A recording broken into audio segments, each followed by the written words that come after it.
Hello, in this video I will show you how to use VPN on iPad Pro 11.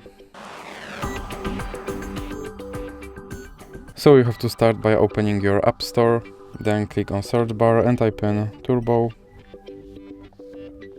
VPN and click search. Then select this application and click this icon.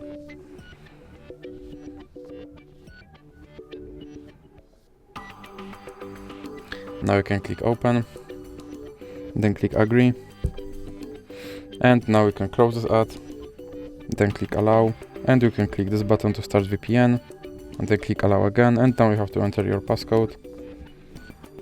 Now you can close this ad, and as you can see now I'm connected to VPN. So that's it for this video. If you liked it, please remember to leave like and subscribe.